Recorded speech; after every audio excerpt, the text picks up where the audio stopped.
Welcome to AV number 3, part number 3 of brainstorming activity of the poem There is Another Sky. Yesterday we have completed this poem number 3, topic number 2.3. In this poem, the poet tells us about positivity of life. This poem is nothing but a sonnet comprising of two stanzas, one of 8 lines called octave and another of 6 lines called sestet.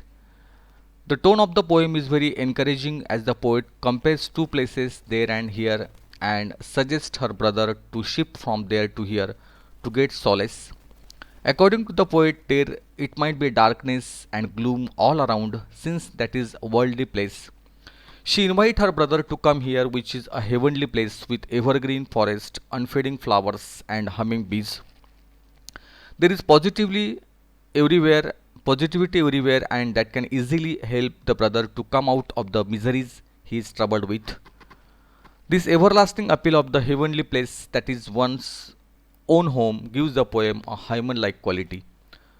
तर कालच्या ह्या कवितेमध्ये आपण बघितलं होतं की आपली इमिली Dickinson ही जी कवयित्री आहे ती आपल्या लहान भावाला उद्देशून त्या ठिकाणी ही कविता तिने लिहिलेली आहे आणि विशेष करून ते हा जो लहान भाऊ आहे हा कुठेतरी बाहेर त्या ठिकाणी एका निराशेच्या गर्तेमध्ये सापडलेला असेल, कदाचित बाहेर कुठेतरी आहे आणि म्हणून त्या भावाने घरी परत यावं यासाठी त्या ठिकाणी ती विनंती करते आहे आणि त्याला ती पुन्हा एकदा म्हणते आहे की देर इज अनादर स्काय, पुन्हा एकदा एक संधी आपल्याकडे आहे, एक प्रकाशमय भाग आपल्याकडे आहे, आपलं घर जे आहे त्या आपल्या घरी तू परत ये की जी सुंदर अशी बाग आहे, सुंदर असे फुलं आहेत, सुंदर असा नजारा आहे आणि पुन्हा एकदा आपण एकत्र येऊन त्या ठिकाणी राहूया.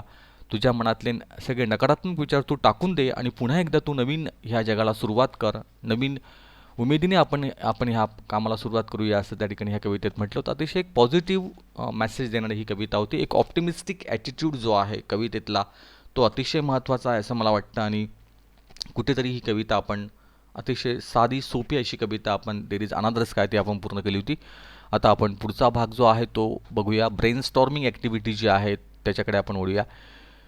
Imagine your younger sister is not paying attention to her studies and is seen wasting time playing games on her cell phone. तर आत्ताची अलीकडची ही फार मोठी विदारक अवस्था आहे की आपण जर बघितलं तर imagine your younger sister is not paying attention to her study. तर कल्पना करा की तुमची जी लहान बहीण आहे ती अभ्यासाकडे लक्ष देत नाही आहे and is seen wasting time playing games on her cellphone आणि ती आपला वेळ जो आहे ती घालवते आहे सेलफोनवर त्या ठिकाणी गेम ती खेळते आहे. Suggest some ways that will help her to concentrate on her study. तर तिला आपल्याला काही मार्ग सुचवायचे आहेत की जेणेकरून त्या ठिकाणी तिने अभ्यासाकडे त्या ठिकाणी लक्ष द्यावे, अभ्यासाकडे तिने कॉन्सन्ट्रेट करावं and overcome her bad habit. आणि तिच्या ज्या वाईट सवयी आहेत त्या सवयी त्या ठिकाणी जाव्यात यासाठी त्या ठिकाणी तुम्ही तिला एका पद्धतीने तिचं पर्सुएडिंग करायचं आहे, तिला त्या ठिकाणी मार्ग सांगायचे आहे की ही अलीकडची अतिशय वाईट अवस्था आहे आणि त्यात तुम्ही तिला काय शिकवणार, काय सांगणार त्या ठिकाणी. तर त्या ठिकाणी आपण तिला काही सल्ला जो आहे तो इथे आपण तिला देऊया. तर आपण तिला सांगू, my dear sister this days I hardly see you studying. तिला आपण सांगणार की प्रिय ताई, तू अलीकडे मी बघतोय की तू अभ्यासाकडे फार क्वचितच लक्ष देते आहे. Most of the time you are busy with your mobile. बऱ्याच वेळेला तुझ्या मोबाईलवर त्या ठिकाणी व्यस्त असतेस. Either playing games or sending WhatsApp messages. तू एक तर गेम खेळतेस किंवा व्हॉट्सॲपवर मेसेज पाठवतेस. You are lost in the world of your cellphone.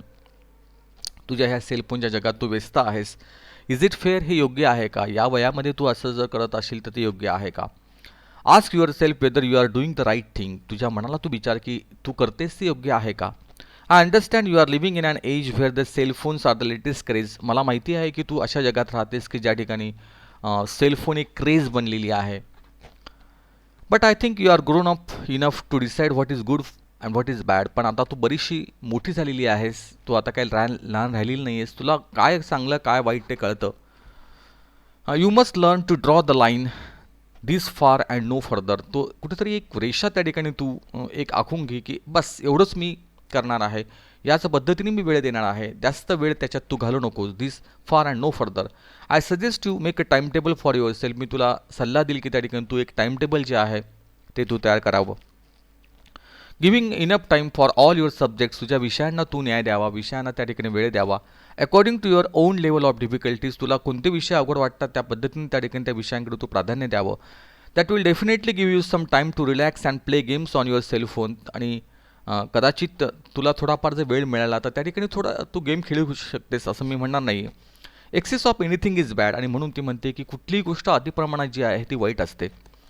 Your eyesight need to be protected also, तुझे जे डोळे आहेत ते फार नाजूक आहेत आणि इट शुड बी प्रोटेक्टेड, ते त्याचे संरक्षण करायला पाहिजे आपण.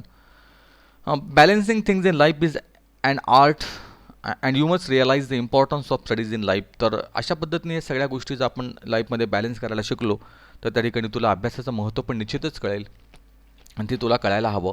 I am always there to help you so that you can comfortably manage your study along with your time for relaxation. तर तुझ्यासाठी मी मदतीला कायम त्या ठिकाणी तयार आहे, तत्पर आहे. तर तुझे अभ्यास तू मॅनेज करावा, त्या पद्धतीने तू काम करावं आणि त्या पद्धतीने तू रिलॅक्स व्हावं असं मी तुला विनंती करेल. आणि चांगलं काम तू करावंस असं अपेक्षा मी करतो. तर हा एक सल्ला आपण त्या ठिकाणी आपल्या लहान बहिणीला दिला. हे तुमच्याही बाबतीत ते लागू होतं आहे आणि तुम्हीसुद्धा 11वीचे मुलं आपली जी आहेत त्यांनीसुद्धा ह्या गोष्टी गांभीर्याने घ्यायला पाहिजेत की आपण सेलफोन जो आहे, मोबाईल फोन जो आहे तो किती बघतो आहोत, किती बघायला पाहिजे, त्याच्यामध्ये काय बघत आहोत, यासुद्धा गोष्टी आज तुम्हाला त्याचं महत्त्व वाटणार नाही, पण जेव्हा तुमचे वेळ निघून जाईल त्यावेळेला पस्तावा करण्याची वेळ आपल्याला येते. तर एक लिमिटेशन आपल्यावर स्वतःवर एक you should always bind limitation on your self. तुमच्यावर स्वतःवर काहीतरी बंधनं तुम्ही घालून घ्या की इतक्या वेळ मला बघायचं आहे, इतक्या वेळ मला हे काम करायचं आहे. त्या ठिकाणी वाचन जे आहे ते वाचन वाढवा. त्या ठिकाणी वाचनात आवड घ्या. जेवढं वाचाल तेवढं त्या ठिकाणी तुम्ही समृद्ध व्हाल. तुमच्या विचारांची जी अवस्था आहे ती बदलेल. तर वाचनात आवड घ्या, त्यात अभ्यासात रस घ्या असं मला या ठिकाणी म्हणायचं आहे. पुढे आपण जाऊया. You have notice that many of our classmates are not interested in outdoor games. तुम्ही बघितलं की तुमच्या वर्गातले जे काही तुमचे सहकारी आहेत ते आउटडोर गेम्समध्ये त्या ठिकाणी कुठेही ते सहभाग घेत नाही आहे. ऑर पार्टिसिपेटिंग इन को करिक्युलर ॲक्टिव्हिटीज, किंवा ज्या इतर काही शालेयतर अभ्यासक्रम आहेत त्याच्यावर ते कुठलेही भाग घेत नाही आहे. Discuss some ways in which they will be encourage to participate in activities. तर असे काही मार्ग सांगा की त्या ठिकाणी त्यांनी अशा प्रकारच्या अभ्यासेतर उपक्रमात त्यांनी भाग घ्यावा. या पद्धतीने तुम्हाला काय सांगता येईल की तुम्ही अभ्यासेतर उपक्रमात त्यांनी भाग घेतला पाहिजे. तर तुम्ही त्या ठिकाणी त्यांना एखादा सल्ला जो आहे तो देऊ शकतात. Dear friend, as the general secretary of the cultural forum I have observe that many of you are not interested in taking part in extra curricular activities. तर तुम्ही त्यांना सांगतायत की एक मित्र म्हणून मी तुम्हाला सांगतो आहे की एक ह्या आपल्या कॉलेजमध्ये जे कल्चरल फोरम आहे, आपल्याकडे जी कल्चरल समिती आहे, सांस्कृतिक समिती आहे, त्या समितीच्या एक मुख्य सचिव म्हणून त्या ठिकाणी मी तुमच्याशी बोलतो की मला हे लक्षात आलेलं आहे. I have observe that many of you are not interested in taking part in extra curricular activity. तुमच्यातली बरीचशी मुलं आहेत की जे एक्स्ट्रा करिक्युलर ॲक्टिव्हिटीमध्ये कुठेही भाग घेत नाही आहेत. Both intra collegiate and inter collegiate. तर कॉलेजच्या बाहेरच्या असतील स्पर्धा किंवा कॉलेजमधल्या असतील. I am also concern that even the outdoor sports are being neglected. मला हेही लक्षात येते की तुमचे जे आउटडोर स्पोर्ट्स आहेत त्यात पण तुम्ही कधीही भाग घेत नाही आहात. I think it is the high time to talk to you. आणि आता मला वेळ आलेली आहे की तुमच्याशी काहीतरी बोलायला पाहिजे. Friends, I know the importance of studies at this stage of your life. मला माहिती आहे की या ठिकाणी अभ्यासाचं किती महत्त्व आहे. But extra curricular activities need to go hand in hand with the curriculum since they help in our allround development. पण मला असं वाटतं की त्या ठिकाणी जेवढा तुमचा अभ्यास महत्त्वाचा आहे तेवढंच तुमचं ऑलराऊंड डेव्हलपमेंटसाठी तुमचं इतरही तुमचे गेम्स जे आहेत, स्पोर्ट्स जे आहेत ते महत्त्वाचे आहेत. They give us opportunities to showcase our non academic abilities. त्या माध्यमातून तुम्ही तुमची जी अभ्यासेतर तुमची जी क्षमता आहे ती तुम्ही दाखवून देतात. Which are equally important in the big competitive world. आणि पुढच्या स्पर्धात्मक जगात ते अतिशय महत्त्वाचे आहे. Not only do they boost our confidence but they also help to enhance our theoretical knowledge. तर या माध्यमातून त्या ठिकाणी आपला कॉन्फिडन्सच वाढत नाही तर त्या ठिकाणी आपलं थेरोटिकल नॉलेज जे आहे ते सुद्धा त्या ठिकाणी निश्चितच वाढतं. Unfortunately we are caught in a rat race to establish our selves in life. पण दुर्दैवाने त्या ठिकाणी आपण अशा जगात जगत आहोत की ज्या ठिकाणी एक रॅट रेस आहे, एक प्रचंड अशी स्पर्धा त्या ठिकाणी आहे. तर अशा ह्या रॅट रेसमध्ये त्या ठिकाणी जिंकायचं असेल तर extra curricular activities gives us a lot of exposure. तर त्या ठिकाणी जर अभ्यासेतर उपक्रम म्हणजे अभ्यासाव्यतिरिक्त ज्या ॲक्टिव्हिटीज असतात, तुमचं खेळ आहेत, तुमचं एखादा सांस्कृतिक कार्यक्रम आहे, निबंध स्पर्धा आहे, वक्तृत्व स्पर्धा आहेत, गायन स्पर्धा आहे, अशा इतर ज्या स्पर्धा आहेत यात पण त्या ठिकाणी आपल्याला चांगला एक्सपोजर जे आहे, चांगला असा टॅलेंट आपल्याला दाखवायला संधी मिळते.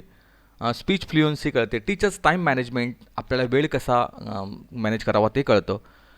Help us develop sense of responsibility, त्या ठिकाणी जर जबाबदारीची जाणीव जी आहे ती आपल्याला कळते. And according to me most importantly broadens our horizon by giving us courage to come out of our system. आणि सगळ्यात महत्त्वाचं काय तर आपण आपल्या कोशातून बाहेर पडतो, हे सगळ्यात महत्त्वाचं आहे. About outdoor sports, I think we all have heard the proverb a healthy mind in a healthy body. तर तुम्ही सगळ्यांनी ही एक म्हण ऐकली असेल की हेल्दी माइंड हेल्दी बॉडी. तर एक चांगल्या मनामध्ये, चांगल्या शरीरात एक चांगलं मन वास करत असतं. Cooperation, teamwork, discipline, feeling, follow the instructions of the captain, personality development along with the improved health. The list is endless to talk about the benefits of outdoor sport. तर असे अनेक त्या ठिकाणी बेनिफिट्स आहेत. तुम्हाला सहकार्य कळतं, तुम्हाला टीम संघभावना कळते, तुम्हाला शिस्त कळते, तुम्हाला तुमच्या मित्रांच्या भावना कळतात, तुम्हाला कॅप्टनचं ऐकावं ते कळतं, तुमचा व्यक्तिगत विकास जो आहे तो होतो. तर त्या ठिकाणी तुम्ही अशा अनेक गुणांचा आपल्याला त्या ठिकाणी फायदा होऊ शकतो. म्हणून त्या ठिकाणी आउटडोर स्पोर्ट्स जे आहेत ते अतिशय महत्त्वाचे आहेत. Moreover there are practical benefits like opportunities of getting admissions in college. त्या व्यतिरिक्त अजून त्या ठिकाणी जर कुठे चांगल्या कॉलेजमध्ये आपल्याला ॲडमिशन मिळवायचं असेल, जॉबसाठी त्या ठिकाणी आपल्याला जायचं असेल, jobs through sport quota channel to represent your country in the national and international competition. कदाचित तुम्हाला पुढच्या दृष्टिकोनातून जर विचार केला तर जर बाहेरच्या एखाद्या जॉबमध्ये तुम्हाला जर तुमच्याकडे कला असेल, खेळण्याची कला असेल, तर त्या ठिकाणी तुम्हाला जॉब पण मिळू शकतो. तुम्ही नॅशनल लेवलला, इंटरनॅशनल लेवलला पण त्या ठिकाणी जाऊ शकतात. इतकं त्याच्यात त्याला महत्त्व आहे. Friends, I can go on talking about the extra curricular activities and sports because I myself is a beneficiary of all these advantage. मी तुम्हाला हे सांगतो कारण मी पण याचे फायदे घेतलेले आहेत. So I hope all of you will take part in large number in extracurricular activities as well as make an attempt to develop an interest in sports. तर मी अपेक्षा करतो की तुम्ही त्या ठिकाणी यात एक चांगला सहभाग घ्याल आणि निश्चितच त्या ठिकाणी मी तुम्हाला एक ऑल द बेस्ट देतो आणि तुम्ही नक्की याच्याकडे लक्ष द्यावं अशी विनंती करतो आणि मी थांबतो. तर या पद्धतीने आपण ह्या 2 ॲक्टिव्हिटी ज्या आहेत इथे पूर्ण केलेल्या आहेत. इथे आपण थांबूया आणि पुढच्या एपीकडे आपण वळूया. पार्ट नंबर 4कडे आपण जाऊया. नवीन जो पार्ट आहे, कारण 12:40 म्हणजे 13 मिनिटाची व्हिडिओ झालेली आहे. पुढे आपण जाऊया. पुढची EV जी आहे ते आपण बघू. Part number 4, EV number 4.